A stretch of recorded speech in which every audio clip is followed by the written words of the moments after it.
Jeffrey Eggleston.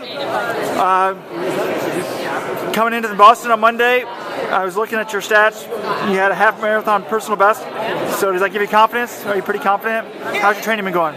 Yeah, training's been going great. This has been kind of the culmination of 5 months of work and focusing and getting ready for Boston. I had a couple of tune-up races leading up to this that showed that I'm in pretty good fitness. Really, like I said, everything has been focused on Boston, so just by chance I was able to run 103 a couple times for the half. I ran 103 flat in Japan and 103 again at New York City half. And then earlier in January in Houston, I paced the lead group through halfway at 2:06:30 pace or 103:15. So those are all good signs pointing towards getting ready for Boston. But my best is 2:12 and hoping to run substantially better. If the conditions are right, and be one of the top Americans for sure. It's good. It's a really good field here, so I'm kind of there's nowhere to move for me but up. Right. I think I'm the 24th seed with 2:12. So when I was doing a little research last night, I was looking at your sort of career history. It's kind of ironic who they sat you next to. They sat you next to Brett Gutcher and Ryan Hall. Who haven't finished a marathon in over 2 years each, and you bang out 3 or 4 marathons every year. How are you so durable? Do you ever get hurt? Just what's the secret? Well, there's definitely no secret, I've learned the hard way a couple times about over racing in the marathon, and I think last year was a real big turning point for my career, where I say it's kind of taken on more of a professional role. When I committed to doing the World Championships in Moscow, I decided I was going to scale back on the number of marathons I was doing, and just at this juncture in my career, I'm 29 years old. I really want to explore what my potential is in the marathon, and I felt maybe doing 2 marathons a year would be putting a cap around 2 marathons a year would be best. And then like I said, just being able to go out and run some more half marathons and just sharpen myself up at the shorter distances, which will help me on later on for running a faster marathon. Right. But yeah, I've definitely been pretty durable, I guess, and I don't think I will be running 4 or 5 marathons for any future year. Yeah. So in the past, did you do that because it was fun, or did you get money, or sort of what was the mindset behind it? Well, definitely, there's some financial incentives, and that's how I was able to support myself as a post-collegiate largely, is being able to go to smaller marathons and run 2:14 or 2:13.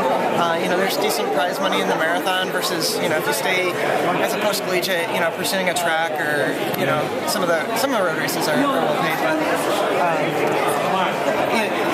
definitely that was maybe the right start to my career, but as things have continued and kind of given the trajectory of my career and what I want to accomplish, and doing well in Moscow last year, they've all been signs that kind of point towards maybe focusing on running well at the majors, and maybe trying to be a top American and really compete with our last Olympic team. Yep. So what is the sort of ultimate dream, big dream? I mean, you're obviously 2016 Olympics. Is that sort of the big carrot out there? That'd be great. I think my dream is just and I think the reason I've been able to improve so much year to year is because I just haven't put a limit on, or a special number on, what time can I run? Can I run 2:09? Can I run 2:10? And it's just each year I'm building on it and getting more experience. I've run 13 marathons, so I have lots of marathon racing experience, and so I'm not putting a limit on it, and I'm just kind of exploring this uncharted territory and kind of enjoying the ride as I'm doing it. Yeah. Off camera, we were talking about how you spent 1 year at Iona, and you were, when you visited there, you were hosted by Stephen Chimone, who sort of was 80th. I stayed with him for a little while, yeah. He was 80th at NCAAs, and now he's a 2:06 marathoner. I mean, does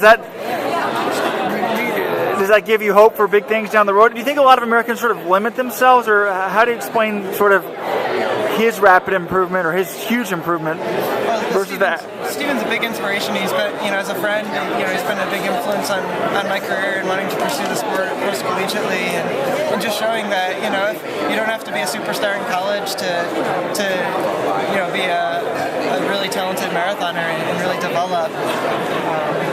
I don't know if Americans have the wrong mentality or the right mentality. I think it differs, but like I said, I think when you don't put limits on yourself, and I think in these races that are coming up now, I'm just gonna go for it and not not be afraid to fail. I think those are the right aptitudes you got to bring to the race, and you know, there's a good chance if you direct that work in the correct way, you'll be successful. Great. All right, well, good luck on Monday. Yeah, thanks so much.